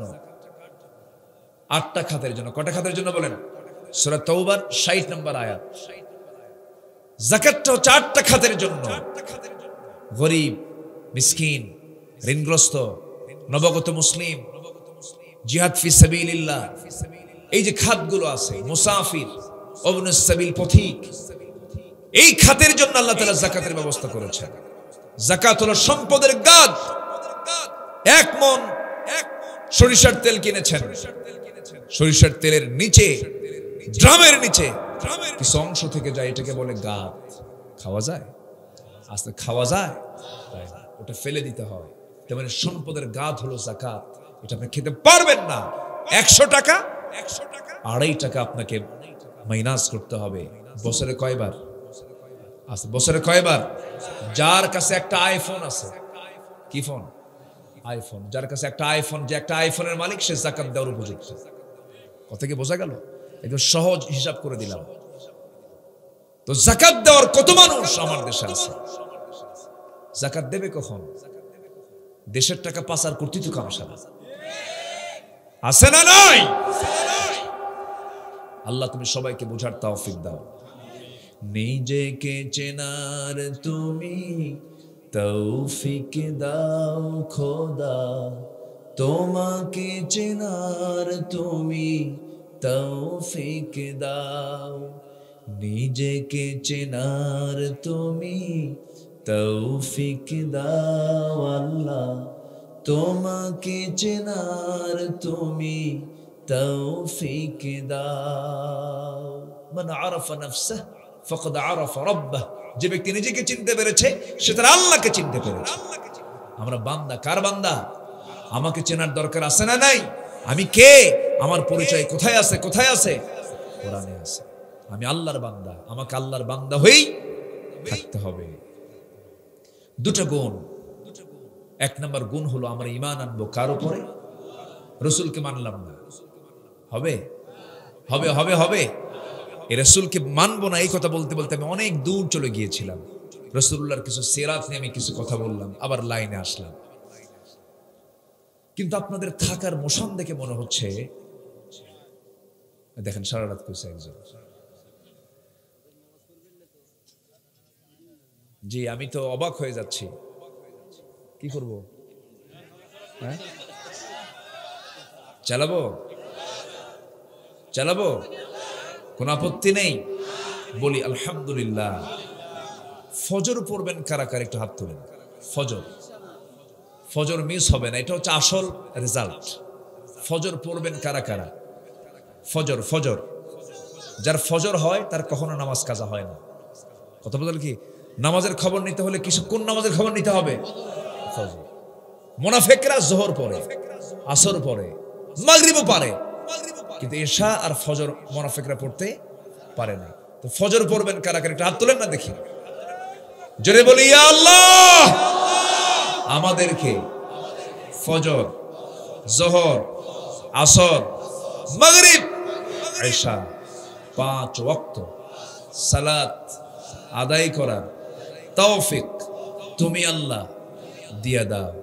জোরে বলি আমিন, আরো জোরে আমিন, আরো জোরে আমিন। মনে থাকবে তো? নামাজ যার আছে তার সব আছে, নামাজ যার নাই তার কিচ্ছু নাই। আল্লাহ আমাদেরকে নামাজি বানান, জোরে বলি আমিন। তাহলে এক নম্বর পুঁজি হলো আল্লাহ তাআলার কাছ থেকে যদি আমরা সার্টিফিকেট নিতে চাই, ঈমান। এক নম্বর পুঁজি কি বলেন? ঈমান। কি ঈমান বলেন? কি ঈমান বলেন? ভেজাল ঈমান। ভেজাল, ভেজাল মানে কি জানেন? ওই যে মাজারে যায়, ভেজাল ঈমান মানে হলো হ্যাঁ আমি কি হয়ে চলবো, আসলে এরকম আছে না, শীত হয়ে পড়ে, হতাশ হয়ে যায়। এগুলো কি ঈমান বলেন? এগুলো কি ঈমান? ভেজাল ঈমান। হতাশ ইমানদার হতে পারে না। বসুন্ধরা গ্রুপের একজন বড় কর্মকর্তা, বাড়ি তার রংপুর, হঠাৎ করে একদিন রাস্তায় দেখা, আমাকে জড়িয়ে ধরে কাঁদতেছে। বললাম আপনি কাঁদেন কেন, কি হয়েছে? হুজুর আমি এমন রোগী ছিলাম যে রোগের নামটা তার বলতে না হলে 10 সেকেন্ড লাগছে, অনেক লম্বা, কি যেন কইল, মানে যার ফলাফল হলো আত্মহত্যা করার জন্য সে পেরেশান। আমি আত্মহত্যা করে মরে যাবো, বাঁচবো না, এরকম একটা অবস্থা। উনি সিঙ্গাপুরে ট্রিটমেন্ট নিয়েছেন, উনি ইন্ডিয়াতে ভেলোর বহু জায়গায় উনি চিকিৎসা করেছেন। হুজুর আপনার একটা লাইন আমার রোগকে সারিয়ে দিয়েছে। বললাম কি লাইন? কোন লাইন? আপনি একটা আলোচনায় বলেছিলেন। আমি বলেছিলাম একটা আলোচনায়, উনি বলতেছে হতাশা এটা আল্লাহর পক্ষ থেকে আসে না, হতাশা আসে শয়তানের পক্ষ থেকে। হুজুর এই কথা আমার সব রোগ ছেড়ে দিয়েছে, আমার কোনো ওষুধ খাওয়া লাগে না। আজকে ম্যাক্সিমাম পরিবারের ভিতরে কোন রোগটা বিরাজ করে বলেন তো? হতাশা। অনেকে বলে হুজুর মাস্টার্স করলাম, কি করব? আছে না এরকম? আছে না? হুজুর চাকরি নাই, কি করব? কি করবেন আপনি? আমার রাসূলকে বলা হলো সচ্ছলকে, রাসূল বললেন দুপুরের খাবারের পর যার রাতের খাবার আছে সে সচ্ছল। অসচ্ছলকে, যার দুপুরের খাবার আছে কিন্তু বাট রাতের খাবার নাই, সে হচ্ছে অসচ্ছল। মানে দুবেলা যার খাবার আছে সে কি? সচ্ছল। যার এক বেলা আছে আরেক বেলা নাই, সে হচ্ছে অসচ্ছল। তাহলে এখানে বলেন তো, এখানে কালকের সকালের খাবার নাই এমন কোন লোক আছে? আসতে আছে? চিন্তা কিসে? বুদ্ধি দিয়ে রিজিক আসে না। গ্রামের বহু বুদ্ধিদাতা আছে, আর কিছু পাগল আছে, বুদ্ধি নাই, কিচ্ছু নাই, এত সম্পদ, খাওয়ার লোক আছে না? এরকম আছে না? গ্রামের কিছু দেখেন না, একদম মানে গোপাল ভাঁড়, খুব বুদ্ধি, ভাত পায় না। আছে না বলুন তো? শক্তি থাকলেই খাদ্য থাকে না। বনের রাজা কি না খেয়ে থাকে, কিন্তু অস্বীকার করতে পারে না, নাই না খেয়ে থাকে, শুকনা হয়ে যায়। আবার ছোট্ট বাবুই পাখি অসহায়, কি সুন্দর বাসা বানায়, শক্তি নাই সিংহের মতো, কিন্তু পেট উদর পূর্তি করে জিকির করতে করতে সে তার বাসায় ঢুকে পড়ে। এই জন্য রিজিক নিয়ে কোনো হতাশা ইমানদার আনতে পারে না। আমার নবীর 4 মাস চলে গেছে, খাবার নাই। 4 মাস, 2 মাস, 3 মাস। আম্মা জান আয়েশা বলেন, আমার বাড়ির উনুনে চুলায় আগুন জ্বলতো না। আমার নবী ভিতরে ঢুকতেন আর বলতেন, আয়েশা সব তো জিহাদে দিয়ে দিলাম, যুদ্ধ করলে 1 বছরের রাসূল মদিনায় যাওয়ার পর 1 বছরে গড়ে 9টা করে যুদ্ধ করেছে। 9টা।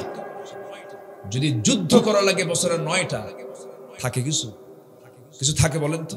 যুদ্ধ বিধ্বস্ত দেশ, এখন রাশিয়ার দিকে তাকান, যেটাই যুদ্ধ বিধ্বস্ত দেশ, অর্থনৈতিকভাবে তারা কি স্বাবলম্বী না ক্ষতিগ্রস্ত? বিপর্যস্ত।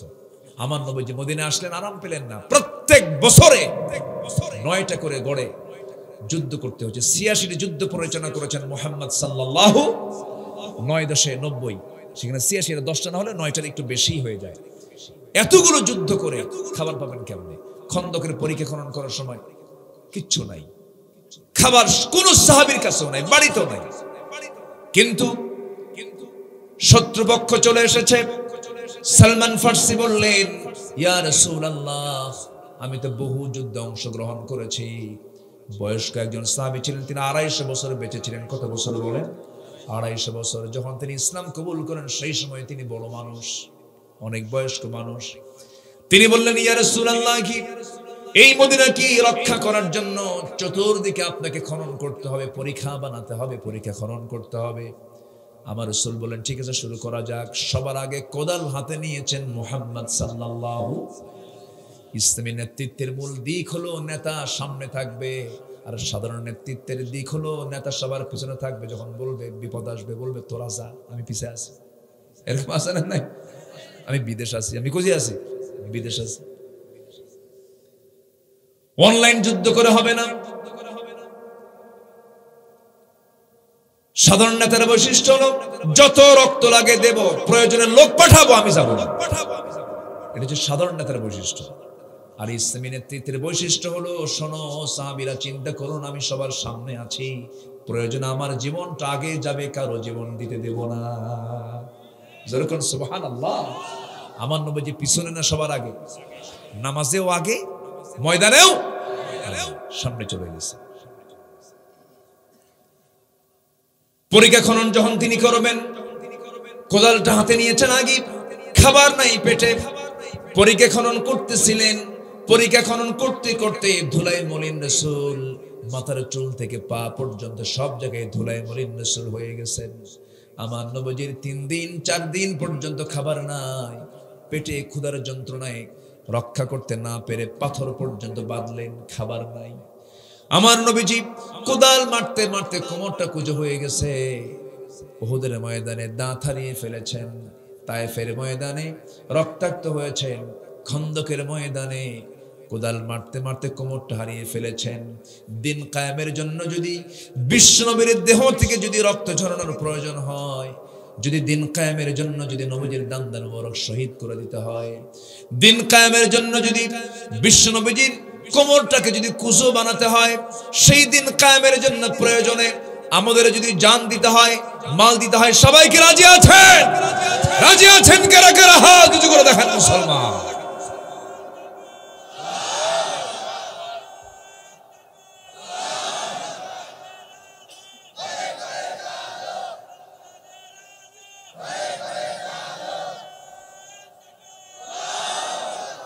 আল্লাহ তুমি সবার হাতকে কবুল করো, জোরে বলি আমিন, আরো জোরে আমিন। সম্মানিত ভাইয়েরা, সম্মানিত বন্ধুগণ, 2টা গুণ আমরা শিখে যাব। একটা ঈমান, সেই ঈমান হবে ভেজাল না নির্ভেজাল, শিরিক মিশ্রিত না শিরিক বর্জিত, শিরক মুক্ত, শিরক বর্জিত।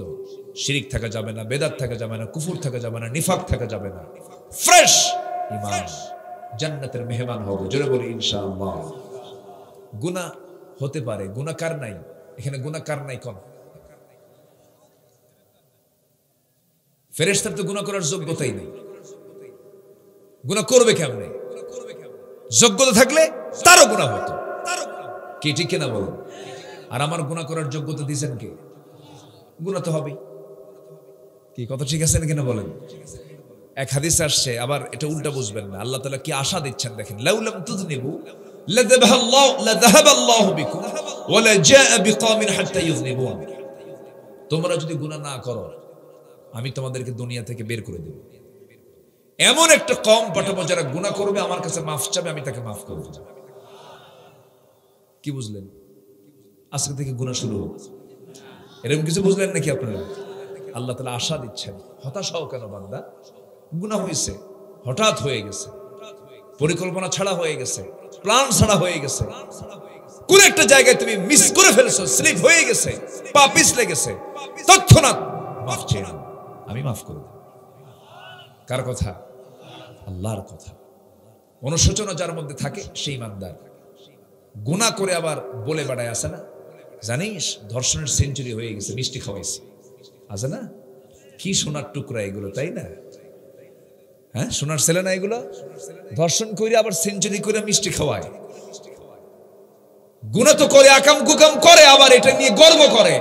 গুনাহ নিয়ে যারা গর্ব করে তারা ইমানদার নয়, মুনাফিক, ফাসিক, জালেম। আছে না নাই? আমাদেরকে বলে আমরা নাকি ধর্মের ব্যবসা করি। নির্বাচন আসলো,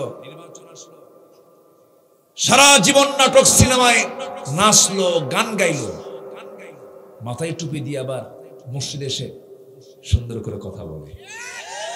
আছে না নাই? সুজন সখীর সিনেমা করেন, হঠাৎ বৃষ্টির সিনেমা করেন, আর হঠাৎ মসজিদের সামনে ছবি সব সাজতেছেন। ধর্মের ব্যবসা আলেমরা করে না, আপনারা করেন। কে ভাবতেছেন হুজুর বোঝে না? কষ্ট পাচ্ছেন নাকি আপনারা? আল্লাহ তুমি সবাইকে বোঝার তৌফিক দাও। জোরে বলি আল্লাহুম্মা আমিন। টুপি পরবো কি 1 মাস না সারা মাস? 1 মাস না সারা বছর? সিজনে না সব সময়? সিজনার টুপি পরার দরকার নাই, সিজনাল নামাজি হওয়ার দরকার নাই। আমরা হব আজীবন নামাজি। জোরে বলি ইনশাআল্লাহ। আল্লাহ কবুল করুন। চলে যায় মক্কায় ওমরা করার জন্য। আবার এখান থেকে লাইভে এসে বলে, প্রিয় দেশবাসী, আমি ওমরা করতে এসেছি, সবাই আমার জন্য দোয়া করবেন, আমি যেন ওমরাটা সম্পন্ন করে দেশে ফিরে যেন সিনেমার বাকি কাজ সম্পন্ন করতে পারি। কি ঈমান দেখেন, ওমরা করতে যায়, সিনেমার বাকি কাজ সম্পন্ন করবে। আল্লাহ তুমি অপকর্ম থেকে আমাদেরকে হেফাজত করো। জোরে বলি আল্লাহুম্মা আমিন। আমি কথা আর বাড়াবো না, অনেক মা বোন মাহফিল আসছেন। মা বোনদের কাছে আমার বিনত আরজ, একটা কাজ আপনি করবেন, আমি আপনাকে নিশ্চিত, আমরা তো কিছু বুঝি, কোরআন হাদিস কিছু বুঝি, একটা কাজ শুধু করবেন, সেটা হলো মাহরাম ছাড়া যাদের সঙ্গে বিয়ে হারাম আপনার এবং স্বামী, এই কয়জন ব্যক্তি, 14 জন ব্যক্তি ছাড়া সকলের সঙ্গে আপনি পর্দা মেইনটেইন করে চলবেন। আল্লাহ আপনাকে জাহান্নামকে আড়াল করে জান্নাতের 8টা দরজাই খুলে দিবেন। এটা শুধু মেয়েদের কথায় আসছে, কিন্তু মেয়েদের ব্যাপারে আসছে, আমাদের ব্যাপারে কিন্তু সরাসরি এরকম কথা আসেনি। কোন মেয়ে যদি 4টা কাজ করে, 8টা জান্নাতের সব দরজা তার জন্য খোলা, যেটা পছন্দ সেটাতে ঢুকে পড়বে। কি দাম আল্লাহ তাআলা মেয়েদেরকে দিয়েছেন, কিন্তু মেয়েরা মার্কেটে কম যায় না বেশি যায়? হ্যাঁ, কম যায় না বেশি যায়? স্বামী কি বলে, তুমি কি মার্কেট বুঝো? হ্যাঁ, আছে না এরকম? আছে না? এক খেকু মেরে থুয়ে দেয়। স্বামীকে ধমক দিয়ে কথা বলবেন আপনি? অসম্ভব, এটা উচিত না। স্বামীর দাম কে দিয়েছেন? বইয়ের দাম নাই তো। দেখেন কি আস্তে আস্তে কয়, এই বইয়ের দামও আছে না নাই? কোন বউ যদি বলে আমার স্বামী খারাপ, আল্লাহ বলবে ওই বান্দাও খারাপ। তাহলে বলেন সার্টিফিকেট নেবেন ইউনিয়ন পরিষদের না বইয়ের? কোন সার্টিফিকেট আল্লাহ গ্রহণ করবেন? ইউনিয়ন পরিষদের না বইয়ের সার্টিফিকেট? হ্যাঁ, বউ যদি বলে আমার স্বামী ভালো, আল্লাহ বলবেন আমার এই বান্দা ভালো। কারণ বউ জানে আমার স্বামী কত নম্বর লুচ্চা, বোঝেন নাই? এটা বোঝে। এটার সার্টিফিকেট তো কেউ দিতে পারবে না। কথা বলতে যদি একটু খারাপ লাগতেছে, কিন্তু কথাটার বাস্তবতা আছে না নাই? বুঝে। আমার মা মেহেরবানি করে নিজের শরীরের সৌন্দর্য, চামড়ার সৌন্দর্য, চেহারার সৌন্দর্য, মুস্কি হাসি, এগুলো কাউকে দেখাবেন না। মুস্কি হাসি শুধু বরাদ্দ হবে আপনার স্বামীর জন্য। মাহারাম যারা, তাদের সামনে আপনি কথা বলবেন, তাও শালীনপূর্ণভাবে কথা বলবেন। স্বামীর সামনে কোনো পোশাকের কোনো ড্রেস কোড নেই, কিন্তু আপনার ছেলেও যদি হয়, ছেলের সামনে মুখটা ঢাকবেন, নিতম্ব ঢাকবেন, মাথায় কাপড় পরবেন। শালীনপূর্ণ পোশাক সবসময়ের জন্য জরুরি। এই বিষয়গুলো খেয়াল করবেন। স্বামীকে দাম দেওয়ার চেষ্টা করবেন। মার্কেটে যাবেন, সমস্যা নেই, স্বামীকে সাথে নিয়ে যান, ছেলেকে সাথে নিয়ে যান, সাথে নিয়ে যান। পুরুষ কোন একটা পুরুষকে আপনার সাথে নিয়ে যাবেন, কারণ দিবেন রমজান মাসে রোজা রাখবেন। এরপরে সুন্দর করে পর্দার সহিত হেফাজত করবেন, আল্লাহ তাআলা আপনাকে জান্নাত দিবেন। এই ওয়াদা কে করেছেন? আসতে বলবেন না, কে ওয়াদা করেছেন? 4টা কারণে স্বামী তার বউকে মারতে পারে। কয়টা কারণে বলেন? কয়টা কারণে বউকে মারতে পারে? শুনবেন, শুনবেন। মারার জন্য এতক্ষণ তো আমি ভালোই ছিলাম, এখন মেয়েরা ভাবতেছে হুজুর এগুলো কি শুরু করলেন আবার? বউকে মারে যারা, তারা খুব তো দামি মানুষ, তাই না? দামি মানুষ, দাপুটে পুরুষ না? বউকে মারা যাবে না। বউকে হাতি কখনো তাকে আঘাত করে মারা যাবে না। কিন্তু 4টা কারণে স্বামী তার স্ত্রীকে শাসন করতে পারবেন, মারতে পারবেন। তবে মারার ক্ষেত্রে শর্ত হলো, যখন তিনি মারবেন বড় কোনো লাঠি ব্যবহার করা যাবে না। পকেটের যে থাকা এই 1 ব্রিক 9 ইঞ্চি যে মেসোয়াক আছে, সেই মেসোয়াক দিয়ে তাকে মারতে হবে। মেসোয়াক দিয়ে যদি আপনি যখন আপনার বউকে মারতে যাবেন, এই দৃশ্য যদি অন্য কেউ দেখে, দেখে রাখবে না হাসবে? কি মারটা দিল রে, ঠিক আছে না? আমার মাদের কলেজায় পানি আসছে, হুজুর আপনি খুব ভালো। এই 4টা কারণ হলো, এই 4টা কারণ। নামাজের জন্য আপনি শাসন করবেন, রোজার জন্য শাসন করবেন, আনুগত্যের জন্য শাসন করবেন। বিয়ের পরে একজন নারীর কাছে শ্রেষ্ঠ ঘর হবে বাবার ঘর না স্বামীর ঘর? জোরে বলেন, বাবার ঘর না স্বামীর ঘর? যে মেয়েদের কাছে বিয়ের পরও বাবার ঘর শ্রেষ্ঠ মনে হয়, সেই সংসারের শান্তি না অশান্তি আছে না? আবার কিছু মেয়ের বাপও আছে, যা ফোন দিয়ে দিলাম, ফোন নিয়ে চলে যা, স্বামীর ঘরে থাক। যদি কিছু তোর স্বামী যদি কিছু কয়, আমার জামাই যদি তোর কোনো গালি গালাজ দিয়ে, ফোন দিবি, খাইয়া ফালাম। আছে না? এরকম আছে না? এগুলো করা যাবে না। আমার মা, আপনার সন্তানের মা হবেন, আপনার সংসারের মূল কর্ণধার হয়ে যাবেন। আপনাকে ভাবতে হবে এটাই আমার শ্রেষ্ঠ ঘর। সুন্দর করে আপনি সাজিয়ে নেবেন, গুছিয়ে নেবেন, ইসলামকে মেনে চলবেন, ইসলামকে প্র্যাকটিস করবেন। তখন দেখবেন আপনার ঘরটা জান্নাতের পরিবার হয়ে গেছে। আর আপনি নাটক দেখবেন, ওই ইন্ডিয়ান ফিল্মগুলো দেখবেন, সিরিয়ালগুলো দেখবেন, কলকাতার নাটকগুলো দেখবেন, সিরিয়ালগুলো দেখবেন, আপনি সিরিয়ালের সঙ্গে আপনি সিরিয়াল হয়ে দেখিয়ে যাবেন। ঠিক আছে না? আল্লাহ তুমি আমার মাদেরকে এগুলো অপসংস্কৃতির আগ্রাসন থেকে বাঁচাও। জোরে বলি আল্লাহুম্মা আমিন। মন চায় আরো কথা বলি, কিন্তু টাইম নেই, তাও শুনবেন।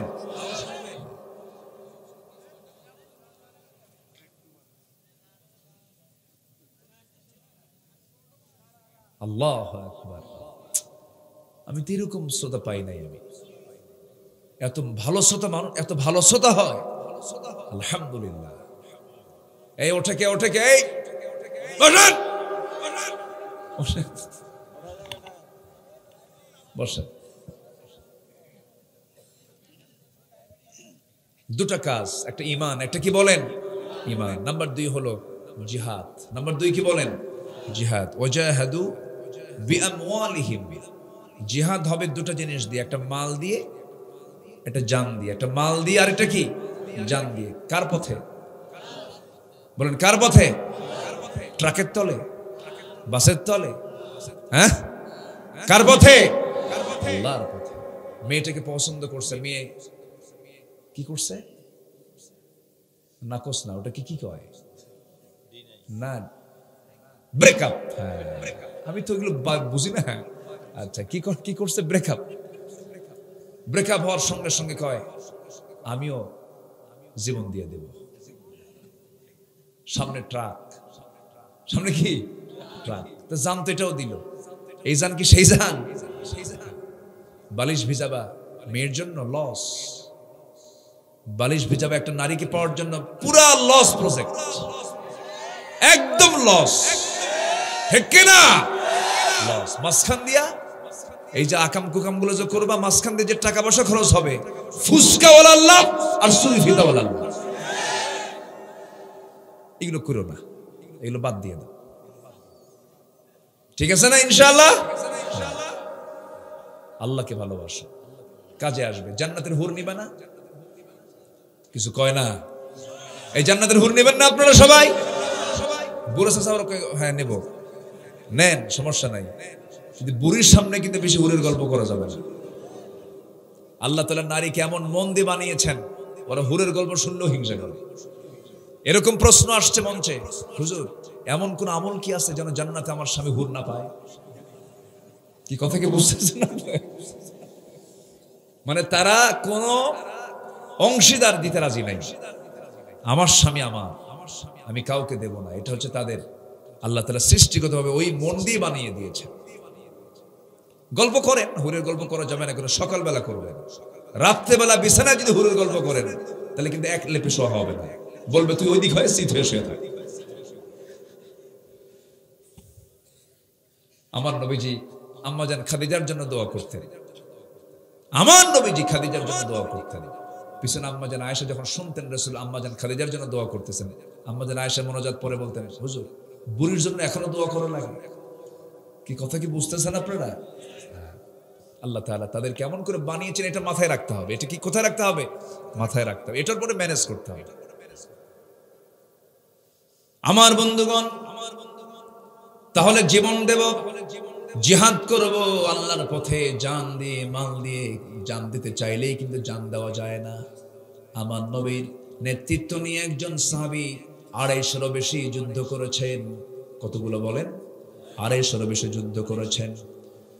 খালিদ বিন ওয়ালিদ রাদিয়াল্লাহু তাআলা আনহু, সাইফুল্লাহ যার খেতাব, আল্লাহর তরবারি যার খেতাব, খালিদ বিন ওয়ালিদ 250 বেশি যুদ্ধ করলেন, কিন্তু যখন তিনি মারা যান জিহাদে না বাড়িতে,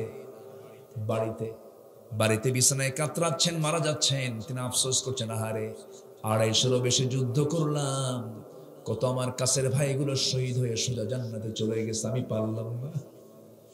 আমি পারলাম না জিহাদ করি, শহীদ হতে আমি পারলাম না। আমার সামনে থেকে কত ভাই জিহাদ করে অংশগ্রহণ করে তারা দুনিয়া থেকে বিদায় নিল, আমি শাহাদাত বরণ করতে পারলাম না। সাইয়েদনা ওমর ফারুক বলছেন, ওরে খালিদ তুমি এমন চিন্তা করো কেন? তুমি কি হাদিসটা ভুলে গেছো নাকি? যদি কারো দিলের মধ্যে জিহাদের তামান্না থাকে, ওয়া ইম্মা তাআলা ফিরাশিহি, তার মৃত্যু যদি বিছানায় হয় আল্লাহ তাআলা তাকে শহীদের দরজা দিয়ে দেন। মরা কি সহজ নাকি? সহজ না। মরতে চাইলেই কিন্তু মরা যায় না। কবুল থাকতে হবে কার? কার কবুলিয়াত থাকতে হবে? আরেকজন অন্ধ সাহাবী যার শানে সূরা আবাসা নাযিল হয়েছে, আবাসা ওয়া তাওয়াল্লা আন জাআহুল আ'মা ওয়া মা ইউদরিকা লাআল্লাহু ইয়াযাক্কা। আব্দুল্লাহ ইবনে উম্মে মাকতুম রাদিয়াল্লাহু তাআলা আনহু, এই সাহাবী নবীর সামনে এসে একদিন বলছে, হুজুর বদরে কত লোক সাহাবী শাহাদাত বরণ করলো, আমাকে যেতে দিলেন না, আমি উহুদে যেতে চাই। রাসূল বললেন, না তুমি অন্ধ, তোমাকে যেতে দেব না আমি। নবীর জীবদ্দশায় তিনি অনুমতি পান নাই। প্রথম খলিফার সময় তিনি অনুমতি পান নাই। দ্বিতীয় খলিফা ওমর ফারুক রাদিয়াল্লাহু সময় তার সামনে ওমর ফারুকের সামনে গিয়ে দাঁড়িয়ে বলছেন, আমি অন্ধ সাহাবী আব্দুল্লাহ ইবনে মাকতুম, আপনার কাছে একটা পারমিশন নিতে চাই, কি আমাকে অন্তত আপনি যুদ্ধের পারমিশনটা দিয়ে দেন। তিনি বলছেন, কেমন করে দেব, আপনার তো চোখই নাই। তিনি বলছেন, আমি জানি আপনি আমাকে এই প্রশ্ন করবেন। আমাকে রাসূল দেন নাই, আমাকে প্রথম খলিফা দেন নাই, কিন্তু আমার তো বড় শখ, আমি যুদ্ধে অংশগ্রহণ করে রক্তাক্ত হয়ে দুনিয়া থেকে বিদায় নিয়ে নেব, শহীদের দরজা নিয়ে আমি দুনিয়া থেকে বিদায় হতে চাই। এবার বলছেন আপনি কি জবাব দিবেন বলেন। তিনি বলছেন শোনেন, যুদ্ধে অংশগ্রহণ করে সবাই, কিন্তু সবাই তো তরবারি দিয়ে যুদ্ধ করে না, কেউ তাবু পাহারা দেয়, কেউ কালিমার ঝান্ডা হাতের মধ্যে নিয়ে দাঁড়ায় থাকে। অন্তত আমি তো এতটুকু পারবো, আমার চোখ না থাকলে তো আমার তো হাত ঠিক আছে, কালিমার ঝান্ডাটা আমার হাতে দিয়া সবার সামনে আমাকে দাঁড় করায় রাখবেন। শত্রুরা আমার দিকে তাক করবে, আমি তো চোখেই দেখি না, আমি নড়বো না চড়বো না, আমাকে লক্ষ্য করে তীর মারবে, সেই তীর বক্ষ ভেদ করে বের হয়ে যাবে, রক্তাক্ত হয়ে আমি জান্নাতের মধ্যে চলে যাব। জোরে করুন সুবহানাল্লাহ। কি সাহাবী অন্ধ, কি সাহাবী বলেন অন্ধ, কি তামান্না তাদের, চোখ নাই এমন সাহাবী এমন নিয়ত করলেন, তিনি পারমিশন দিয়ে দিলেন, যুদ্ধে অংশগ্রহণ করলেন। ইতিহাসে পাওয়া যায় সেই সাহাবী শেষ পর্যন্ত তার মনের শখটা পূরণ হয়েছিল, তিনি শহীদ হয়েছেন রক্তাক্ত হয়ে, আল্লাহর জান্নাতে চলে গেছেন। জোরে কোন সুবহানাল্লাহ। আমার ভাইরা, আমার বন্ধুগণ, এই দুইটা গুণ আমরা অর্জন করব। এই দুইটা গুণ অর্জন করতে পারলে আল্লাহ রাব্বুল আলামিন এবার নিজে বলছেন শোনো, এই দুটো গুণ অর্জন করলে পরে কি হবে, উলাইকা হুমুস সাদিকুন, এই সমস্ত বান্দাগুলো আমার কাছে তারা সত্যবাদী। জোরে কোন সুবহানাল্লাহ।